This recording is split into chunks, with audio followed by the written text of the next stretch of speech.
네, 우리 지난주에는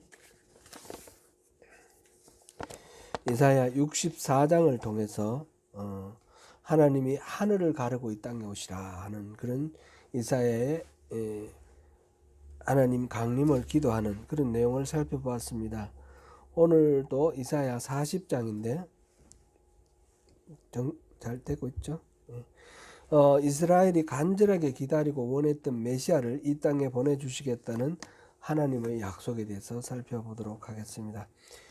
지난주에 잠깐 말씀을 드렸지만 이사야는 66장까지 있는데 39장까지와 그 이후로 크게 대별을 할 수가 있습니다. 39장까지는 대체로 반드시 그런 건 아니고요. 대체로 이스라엘의 죄에 대해서 하나님께서 심판하실 것이다 라는 그런 내용이 주를 이루고 있습니다. 그리고 40장부터 66장까지는 그 멸망 가운데서 회복시켜 주시는 하나님의 은혜에 대해서 주로 말씀을 하고 계십니다. 모두 40장부터 66장도 또 이렇게 약간 특징이 차이가 나는 게 있는데, 그래서 40장부터 55장까지 그리고 56장부터 66장까지 이렇게 세 부분으로 나누어서 첫 번째는 제1 이사야, 제2 이사야, 제3 이사야 이렇게도 말한다라는 것을 우리가 보았고요. 그는 진짜 선지자 이사야가 150년 후에 200년 후에 있을 일을 미리 예언한 것으로 볼 수도 있습니다. 하나님은 선포하실 때에 다 미리 이렇게 말씀을 역사 이전에 말씀하시는 경우도 많으니까요. 그러나 꼭 그렇게 결정적으로 생각하실 필요는 없고, 이래도 이렇게 볼 수도 있고 저렇게 볼 수도 있다, 이렇게 생각하면 더 좋을 것 같습니다. 먼저 하나님의 백성에 대한 위로의 메시지에 대해서 살펴봅니다. 오늘 본문은 그 흐름의 이야기의 배경이 바벨론의 포로로 끌려가 있는 백성들의 삶의 한가운데가 바로 그 배경이 되는데, 대략 한 50년 지난 시간을 배경으로 하였습니다. 포로로 끌려간 1세대는 거의 대부분 죽었거나 살아있어도 80대 90대 이래 된 노인이 되었고, 어릴 때 부모 손잡고 포로로 끌려온 사람들이 이제 자라서 40대 50대가 되었고, 그 이후에 이곳에서 태어난 사람들이 20대 30대까지 이렇게 되어 있는 그런 정도입니다. 아무것도 없는 상태에서 이 바벨론으로 끌려와서 여기서 먹고 살으라 그래서 포로 놓았으니까 그곳에서 살아가는 것도 힘들었을 겁니다. 하루하루 살아가기도 힘겨운 상태에서 바벨론에 와보니까 그냥 새로운 세계를 보거든요. 바벨론은 그 당시에 세계의 가장 문명이 빼어난 곳이에요. 보니까 사람들은 잘 먹고 잘 살고 경제적으로 부강하고 군사적으로도 부강하고, 신전을 보니까 신전이 마르둑이라는 바벨론이 섬기는 신전은 이스라엘이 예루살렘에서 그 하나님을 섬기던 성전에 비해서 한 100배 정도 큰 거예요. 그 위용이 크고 이렇게 강한 걸 보고 사람들이 많이 흔들립니다. 믿음이 흔들립니다. 그 당시 옛날에는 그렇지 않습니까? 그 나라와 그 나라를 수호하는 신과 이거를 일치시켜서 어느 신이 더 강한가 이런 식으로 생각하는 그런 경향도 있었는데, 여호와보다 이 마르둑이 더 강한가? 그러면 굳이 여호와를 믿을 필요가 있는가? 이 마르둑 신이 보호하는 바벨론이 우리를 다 멸망시키고 수십만 사람들이 죽었고, 또 수십만이 광야로 도망갔고, 또 수십만이 포로로 끌려서 왔는데, 그러면 여호와신보다 이 신이 더 강한 거 아닌가, 이런 식으로 생각을 하는 사람들이 많아졌습니다. 그래서 여호와에 대한 신앙이 점점 흐려져 갑니다. 1세대는 그래도 여호와를 잘 믿는데 2세대, 3세대 지나가면서 바벨론에서 태어난 사람들은 여호와를 잘 모르기도 하고, 그런 신앙의 위기가 왔을 때에 이 말씀이 선포되었다, 이렇게 봅니다. 그 위기에 빠져 있는 이 이스라엘 사람들에게 하나님은 지금 잠자거나 죽으셨거나 그런 게 아니라 살아 계시고, 그동안에 우리가 이런 고생을 하는 것도 마르둑과 여호와가 싸워서 여호와가 졌어 그런 것이 아니라는 거죠. 이런 인식의 어떤 변화, 이런 것이 생각납니다. 이렇게 선포됩니다. 이게 이사야서의 선포의 내용의 핵심입니다. 오늘 본문 1절 2절에서 선포하는 메시지는 그 메시지가 위로하라 라는 그런 말씀입니다. 위로는 모든 인생에게 필요하지요. 오늘날도 일상 속에서 불의의 사고로 가족을 잃거나 신체의 일부를 잃은 사람, 실현당한 사람, 경제 상황의 악화로 일자리를 잃은 사람 등등, 또 이전에 온누리교회에서 함께 신앙생활을 하시던 한 집사님이 먼저 또 지난 주중에 또 돌아가시고 해가지고 여러분들 마음도 좀 많이 힘드실 거라고 생각됩니다. 이런 일들, 세상에서 위로가 필요한 부분은 아주 다양합니다. 그런데 이사야가 말하는 이 위로는 그런 삶 속에서 겪는 어떤 잠깐 동안의 어떤 일에 대한 위로와는 비교할 수 없을 정도로 차원이 다른 그런 더 근원적인 그런 위로입니다. 하나님의 위로를 말하고 있습니다. 1절 우리 다시 한번 읽어보겠습니다. 오늘 본문 1절 시작. 너희의 하나님이 이르시되 너희는 위로하라, 내 백성을 위로하라.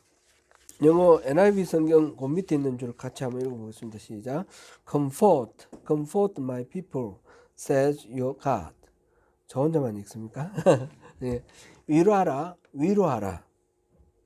내 백성을 하나님께서 말씀하시니라. 이게 이제 히브리 성경에 더 가까운 그런 번역입니다. 이 위로하라는 말 자체가 하는 이런 숨 쉬는 것하고 같은 말이에요. 같은 말. 그래서 이제 됐다. 다행이다. 이제 다 끝났다. 이제 안심해라. 이런 의미예요. 이런 의미. 그래서 위로하라라는 말이 하나님께서 이사야에게 너 백성들을 위로하라 이렇게 하는 것이 첫 번째 1차적인 의미이지만, 이사야가 그대로 선포를 했잖아요. 위로하라, 위로하라 했으니까 서로서로 여러분들 백성들끼리 서로서로 위로하라. 그래서 하나님의 위로가 우리 각 사람을 통해서 서로에게 미치는 그런 은혜를 지금 선포하고 있는 것입니다. 이어서 이스라엘을 위로하시는 이유를 말씀하시는데 본문 2절 같이 읽어봅니다. 시작. 너희는 예루살렘의 마음에 닿도록 말하며 그것에게 외치라. 그 노역의 때가 끝났고 그 죄악이 사함을 받았느니라. 그의 모든 죄로 말미암아 여호와의 손에서 벌을 배나 받았느니라 할지니라 하시니라. 이사야는 이 위로의 내용을 세 가지로 말하고 있습니다. 하나는 이제 노역이 끝났다. 두 번째는 죄악이 용서되었다. 세 번째는 벌을 2배나 받았다. 노역은 이제 포로로 끌려와서 강제노동 당하는 거죠. 강제노동하는 거. 그러니까 노예의 상태를 말하는데 이제 노예의 상태는 끝났다. 이제 해방, 자유가 이제 이루어졌다. 그런 이야기고, 그 이유는 이 죄악이 용서받았고 죄에 대한 벌을 2배나 갚았기 때문이다. 그런 내용입니다. 앞서 잠깐 이렇게 언급이 됐지만 이스라엘 사람들은 지금 포로로 끌려와서 보면서 하나님과 마르둑을 비교를 하면서 하나님은 약하구나 이런 생각에서 하나님을 떠나는 생각들도 있었습니다. 그래서 이스라엘의 멸망 원인을 바로 하나님이 약했다 이렇게 생각하는 겁니다. 그건 아니지 않습니까? 그래서 그게 아니다. 하나님이 강하시다. 마르둑은 아무것도 아니다. 이렇게 말을 하면 그런데 왜 우리는 망했느냐? 그래 이스라엘은 자기들이 망한 이유를 궁금해하는 겁니다. 포로로 끌려가서 살아가는 동안 계속해서 가장 궁금한 것이 왜 우리는 망했는가? 하나님이 살아계시고 하나님의 집 여호와의 성전이 예루살렘에 있는데 왜 망했는가? 이사야를 통해서 지금 하시는 말씀은 이제 노역의 때가 끝났다. 죄가 용서받았다. 죄 때문에 망했다라는 거죠. 범죄의 결과로 망했던 거고 그 범죄의 결과로 멸망 그리고 그 포로로 끌려와서 고난당하는 이것 모두 다가 징계다 이렇게 해석하는 겁니다. 그리고 이 징계는 2배나 갚았다. 이제 2배나 갚았으니까 징계는 충분히 받았다. 이제 자유하다. 하나님께서 약해서 나라가 망한 게 아니었고 강하심에도 불구하고 이스라엘의 범죄 그 때문에 망했는데 이제 그 모든 그 범죄에 대한 심판 징계가 끝나고 이제 해방되었다. 이거는 사실상 이스라엘 사람들이 계속해서 고민하는 건데 열왕기 상하의 그 결론이 그겁니다. 열왕기 상하가 히브리 성서로 따지면 예언서입니다. 우리는 역사서라고 그러는데 히브리 사람들이 분류할 때는 예언서라고 부릅니다. 왜 예언서냐?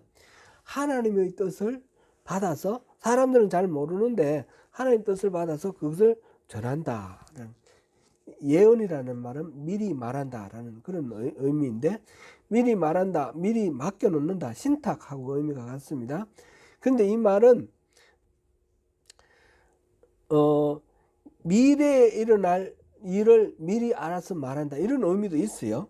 그렇지만 그것만 있는 것이 아니라 과거에 있었던 어떤 일이나 현재에 일어나고 있는 어떤 일이 무슨 의미인지에 대해서 다른 사람들은 모르는데 그 선지자 먼저 아는 사람에게 먼저 알려주시는 거예요. 하나님이 먼저 알려주셔서 선지한다, predict 선지한다 또는 foresee 미리 본다, 선견 이렇게 해서 미리 보고 미리 알아서 predict는 미리 말한다는 뜻이죠. 예언을 하는 그런 것입니다. 그러니까 지금 이사야 선지자가 말하는 이 선포하는 이 내용하고 열왕기에서 말하는 내용하고 같은 겁니다. 일치하는 겁니다. 그리고 이제 귀환을 해서 포로로 끌려 있는 동안 열왕기를 썼고 귀환을 해서 예루살렘으로 돌아간 귀환한 사람들이 이스라엘 사람들이 쓴 것이 역대기인데 역대기에서도 나라가 멸망한 이유는 바로 우리가 범죄했기 때문이다. 그 범죄는 가장 큰 범죄가 뭡니까? 우상숭배입니다. 우상숭배를 하고 열왕기에서는 하나님의 통치권에 대한 불순종에 주로 초점이 맞춰졌고 역대기에서는 하나님에 대한 제사가 제대로 안 이루어졌다. 여기 초점이 맞춰졌습니다. 결국은 다 하나님을 바로 섬기지 못했다는 겁니다. 그래서 나라가 망한 것이고 이제 그 망한 그 죄에 대한 이 벌은 이제 2배나 갚았다. 이 선포를 듣는 이스라엘 사람들은 얼마나 감격스럽겠습니까?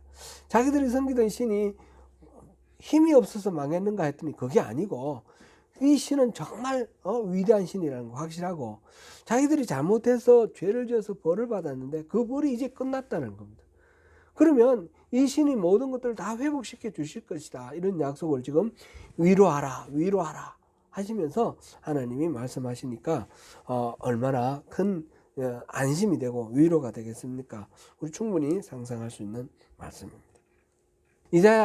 이사야는 이 위로의 선포를 말하고 난 뒤에 이어서 몇 가지 명령을 하나님으로부터 더 받아서 선포합니다. 3절에서 하나님의 대로를 평탄케 하라 이렇게 명령했습니다.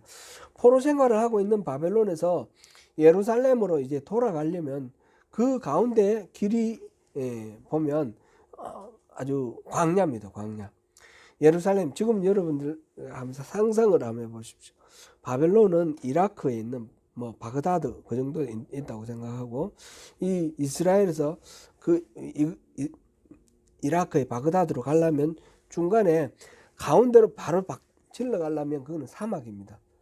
사우디아라비아의 그 사막. 그 사막을 질러 갈 수가 없으니까 이 둘러가는데 저 시리아의 북쪽으로 올라가서 그다음에 강 따라서 이렇게 내려가는 그 사이에 계곡도 있고 산도 있고 뭐 푹 꺼진 웅덩이도 있고 돌출되어 나온 그런 부분도 있고 이거를 평탄하게 닦으라 그런 얘기입니다. 대로를 평탄하게 하라 하는 이 명령은 하나의 은유입니다. 이거는 실질적으로 이스라엘 사람들이 이제 예루살렘으로 돌아가는 그 길을 닦으라는 얘기보다 실제로는 포로들이 돌아갈 때 길을 닦을 필요가 없죠. 가버리면 되니까. 그래서 가버리면 되니까. 그런데 그 길을 닦으라 이 말은 하나님이 오심을 위해서 예비하는 그런 준비를 하라. 그런 말을 나타내기 위해서 길을 닦으라 이렇게 지금 은유로 표현을 했습니다. 마태복음 2장 3절과 마가복음 3장 3절 누가복음 3장 4절에서 5절에서는 바로 오늘 본문 3절 4절에서 나오는 이 말씀을 인용을 해서 요한의 사역을 메시아 예수 그리스도의 오심을 예비하여 광야에서 주의 길을 준비하는 그런 사역으로 묘사하고 있습니다. 누가복음 3장 4절 5절을 우리 읽어보겠습니다. 시작. 선지자 이사야의 책에 쓴 바 광야에서 외치는 자의 소리가 있어 이르되 너희는 주의 길을 준비하라. 그의 오실 길을 곧게 하라. 모든 골짜기가 메어지고 모든 산과 작은 산이 낮아지고 굽은 것이 곧아지고 험한 길이 평탄하여질 것이요. 아멘. 여호와의 길을 그런 식으로 평탄하게 하라. 그래서 세례 요한은 그 메시아이신 여호와의 오심, 메시아의 오심, 예수 그리스도의 오심을 위해서 광야에서 외치는 소리로 이 길을 평탄하게 하는 일을 했죠. 세례 요한의 메시지, 가장 큰 메시지가 뭡니까? 대표적인 회개하라, 천국이 가까이 왔다. 그 말이죠. 메시아를 기다리는 이스라엘 백성들이 길을 닦는 것은 다름이 아니라 죄에 대해서 돌이켜보고 회개하는 것입니다. 그것이 길을 닦는 일입니다. 그렇게 하면 여호와의 영광이 나타날 거라 그랬습니다. 여호와의 영광이 나타나서 모든 육체가 그것을 함께 볼 것이다. 이렇게 5절에 나와 있습니다. 원래 여호와의 영광, 그러면 하나님의 임재하심인데 하나님의 임재하심은 눈으로 보이는 것이 실체를 눈으로 보는 건 아니죠. 예를 들면 구름이 이렇게 가득하다든지 이런 어떤 다른 현상을 통해서 이렇게 나타내는 그런 방법인데 여기서는 모든 육체가 그 여호와의 영광을 직접 볼 것이다 이렇게 나와 있습니다.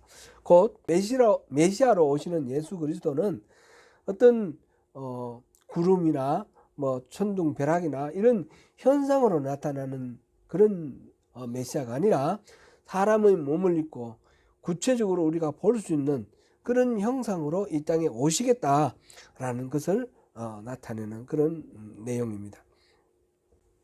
바로 이사야가 그렇게 예언했던 것처럼 세례 요한이 선포를 했고 예수님이 메시아 예수님이 육신을 입고 이 땅에 오셔서 이 땅에서 사역을 하셨습니다. 6절에서는 외치라 라고 말을 합니다. 무엇을 외쳐야 합니까? 물어보니까 모든 육체는 풀이라는 사실을 외치라는 겁니다. 포로 생활을 끝내는 이들에게 모든 사람이 풀이다라는 게 무슨 의미입니까? 별로 의미가 없는 것 같고 어울리지도 않는 그런 표현 같습니다. 그런데 이 풀이라는 이 말 속에 많은 메시지가 들어있습니다. 너 인생은 풀이다.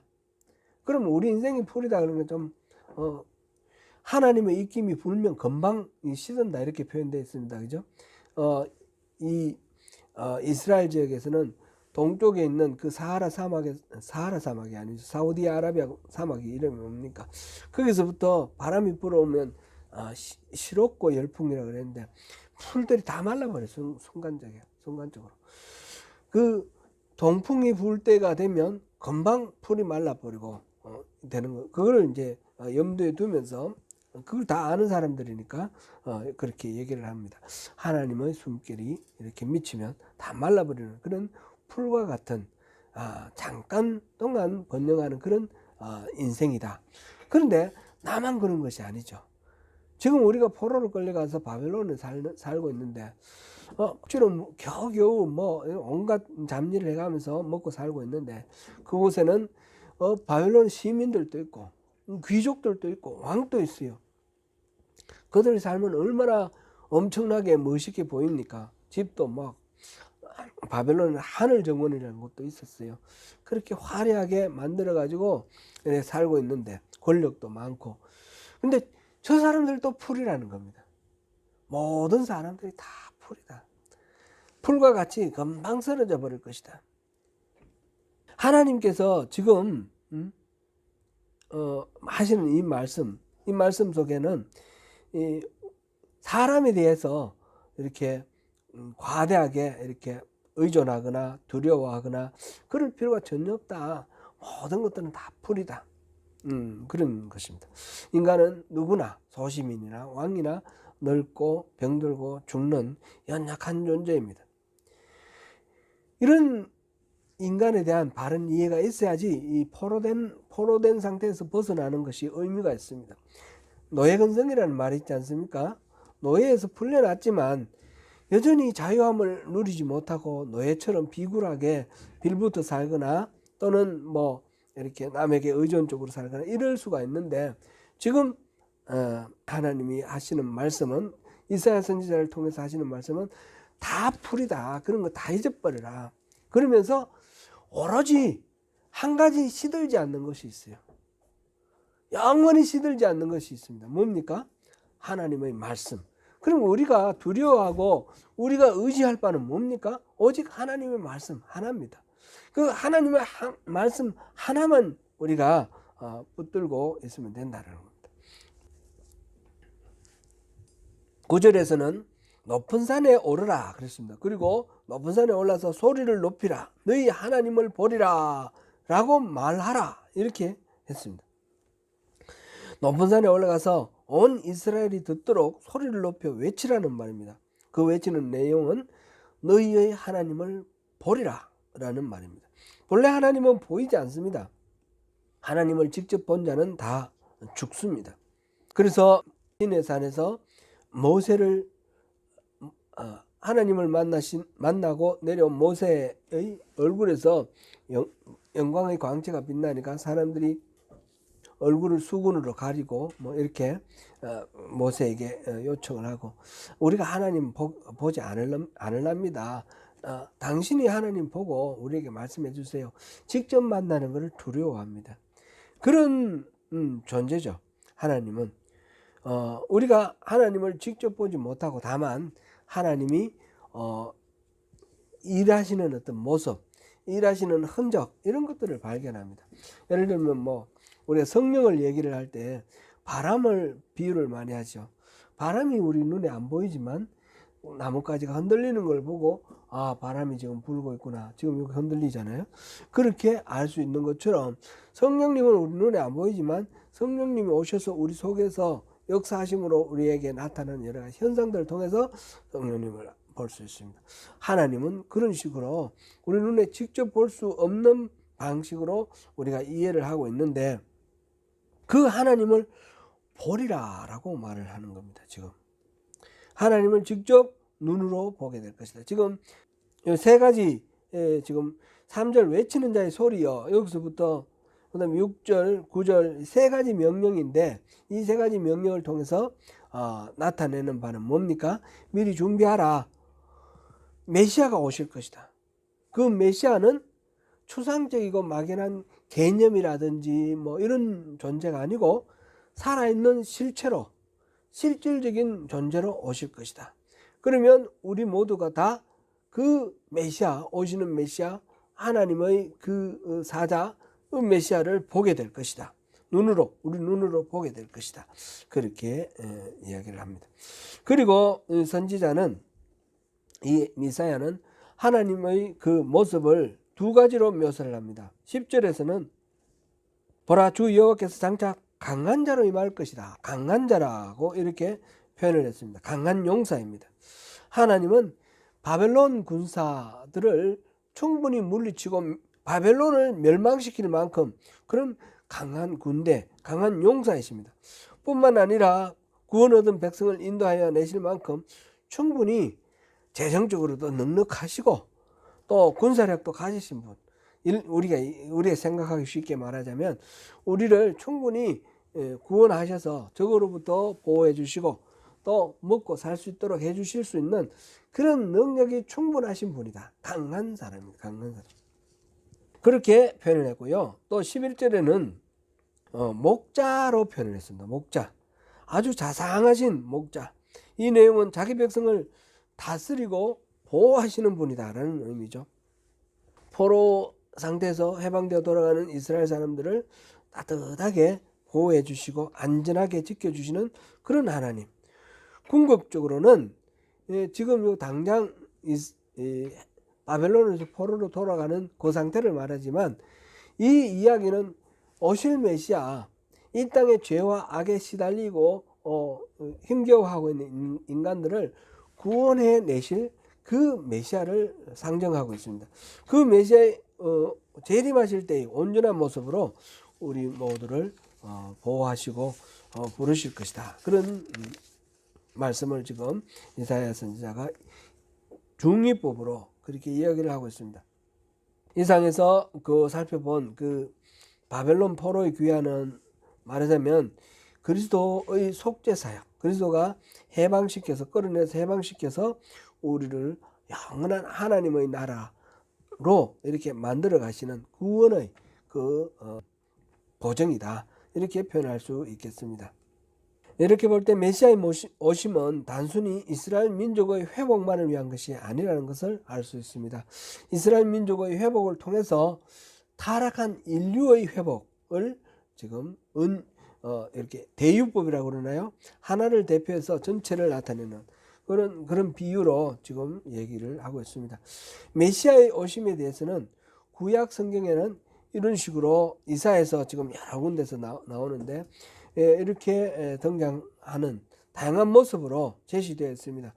그 예언들이 이렇게 오신 이 메시아가 예수님과 어떻게 연결이 되느냐, 그거는 이렇게 성경에서 예언되어 있던 일들이 실제로 예수님의 삶을 보니까 다 성취되었다.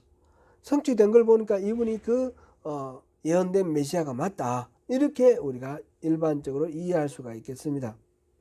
곧 예수님께서 성경에서 예언된 메시아의 성품과 특성 이런 것들을 다 드러낸다는 거죠.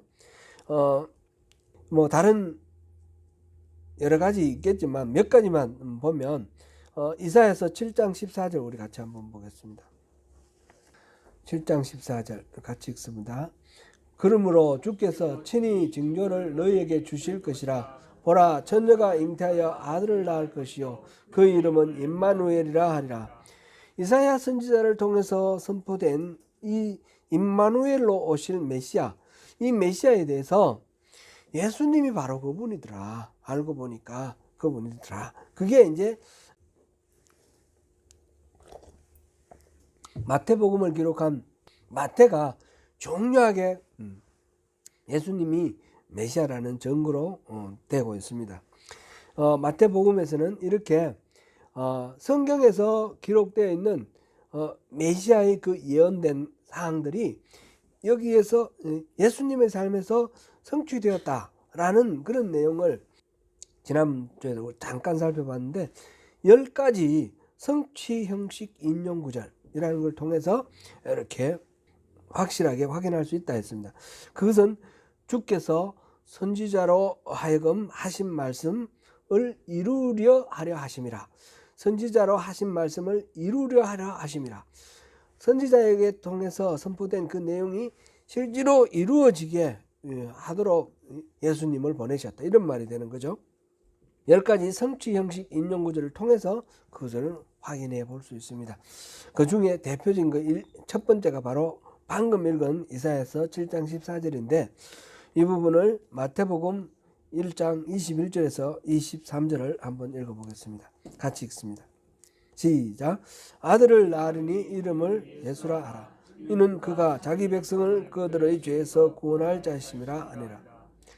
이 모든 일이 된 것은 주께서 선지자로 하신 말씀을 이루려 하심이니 이르시되 보라 처녀가 잉태하여 아들을 낳을 것이요 그의 이름은 임마누엘이라 하리라 하셨으니 이를 번역한즉 하나님이 우리와 함께 계시다 함이라.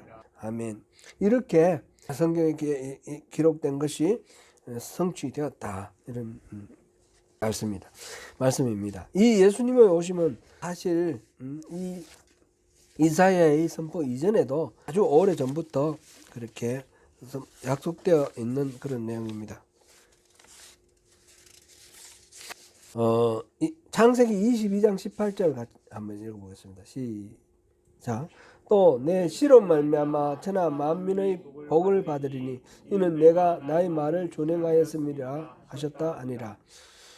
메시아는 단순히 망한 유다 백성들을 회복시키기 위한 민족 영웅으로 오시는 것이 아닙니다.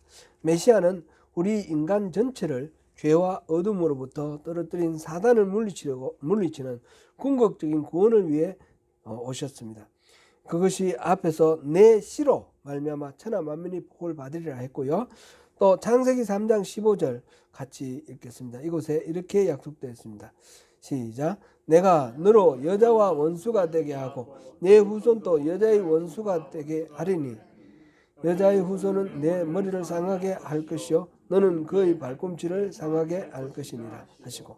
아멘. 아담과 하와를 유혹해서 타락하게 만든 사탄에게 하나님이 하신 말씀입니다. 여자와 원수가 되게 하고 내 후손도 여자의 후손과 원수가 되게 하리니.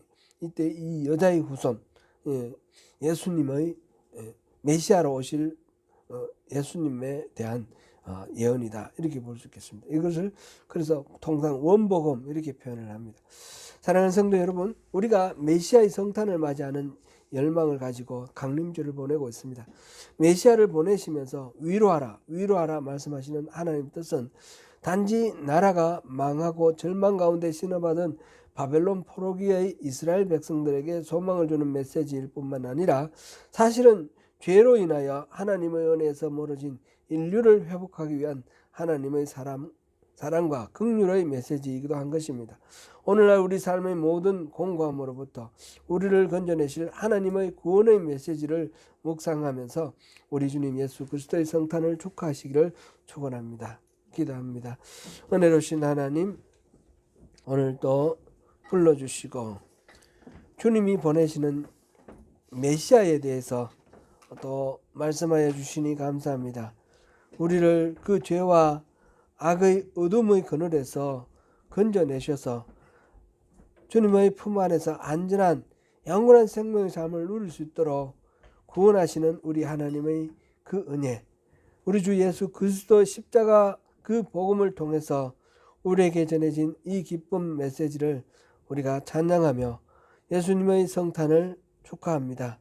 주님, 우리에게 이 기쁨 속에서 예수님의 탄생을 맞이할 수 있도록 도와주시고 우리 삶의 모든 현장에 오신 예수님께서 우리와 함께 임재해 주시기를 간절하게 구하며 예수님 이름으로 기도드립니다. 아멘.